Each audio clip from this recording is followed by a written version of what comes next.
Hi, this is Sonia Bhartia, and welcome to another episode of TFR Newsroom. And today we have with us Gadi Naor, CTO and founder of Alcide. Gadi, first of all, it's great to have you on the show. Thank you very much, and I'm really pleased to be on your show.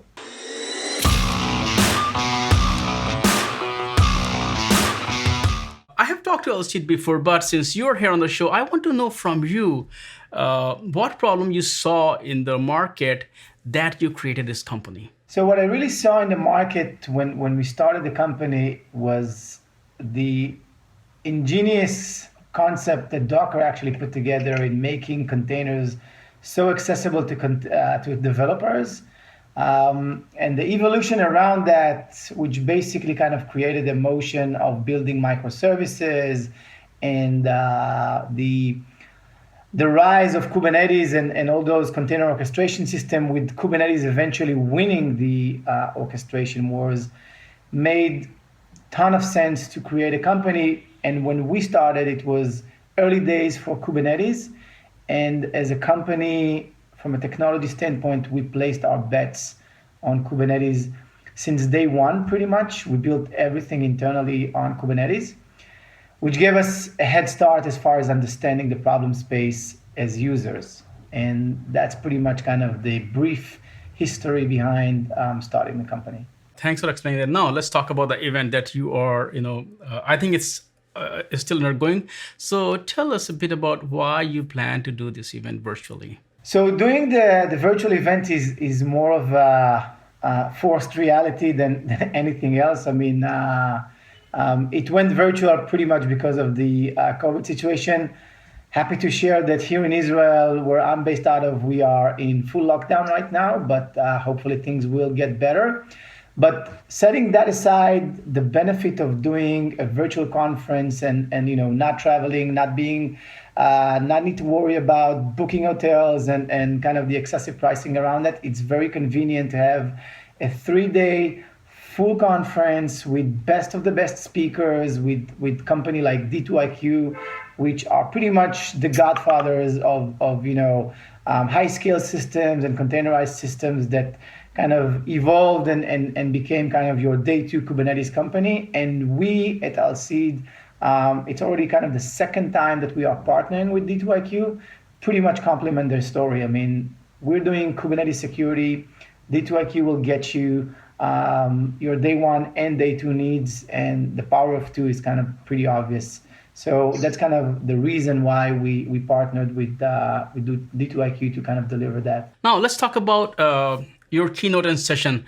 Talk a bit about what was your keynote all about. So my D2iQ keynote was actually special in the sense that when I sat down to prepare the keynote, I decided to take a different approach in presenting Kubernetes security and the problem space by wearing the attacker hat or grabbing kind of the attacker mindset. And once you kind of go this path, you really try to kind of convey a message of how the attacker thinks, and it helps you have a set of mind on how you want to build your defenses around this attacker mindset. And taking that with a very recent publication that we've made around Kubernetes attack matrix, which is based on a work made by the Azure Security Center team to build the myriad attack framework. We did some extension work there, and combining those actually led to what the content and the message with this keynote is. How do you think about your application? How do you think about the sensitive or the important parts of your applications, how the attacker thinks, and how you can merge or mesh the two things into building a security program and kind of defense layers around your Kubernetes environment.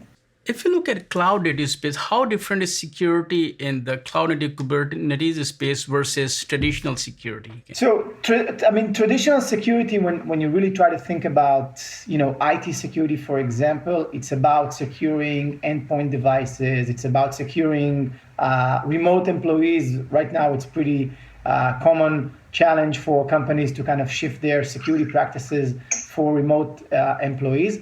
But when you really look at companies that are building cloud services and building cloud native applications, you are looking into an extremely dynamic environment. I mean, it's distributed by its nature, it's parallel by its nature, it's elastic and dynamic. It involves multiple moving parts, and pretty much building defenses using traditional security systems like firewalls and IPSs, where you have giant chunks of compute running those applications and sitting in front of it, is not something that is viable when it comes to securing your Kubernetes environment, pretty much because there is no clear distinction between what is the inside and what is the outside.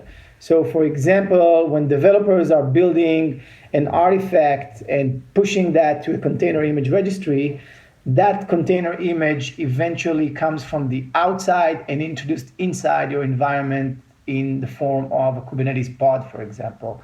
That is something that in traditional IT environments doesn't even exist, because in order to pass a gate from the outside to the inside, you need to pass through a firewall or a physical gate or something around those lines. And that is a fundamental difference between traditional security systems and traditional security solutions and Kubernetes and cloud native. And today is the last day of the event.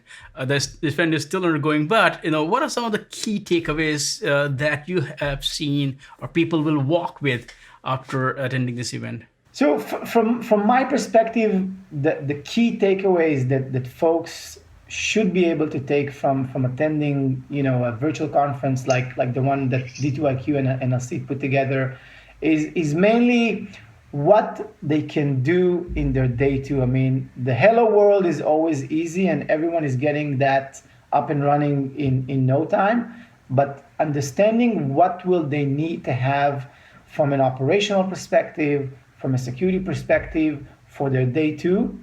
These are the main things that I believe folks attending this event will be able to take out of it. Specifically, that's one of the key outcomes of my keynote, and I know that a lot of the talks there are taking a very practical approach. And because Kubernetes is perceived as a relatively complex system on one hand, but an extremely powerful one, you really need to kind of catch up to speed with how to harness this power to your needs. Gadi, thank you so much for talking to me today about this event and also talk a little bit about security. I would love to talk to you again. So once again, thank you. Thank you very much for having me, and I'm looking to do this again.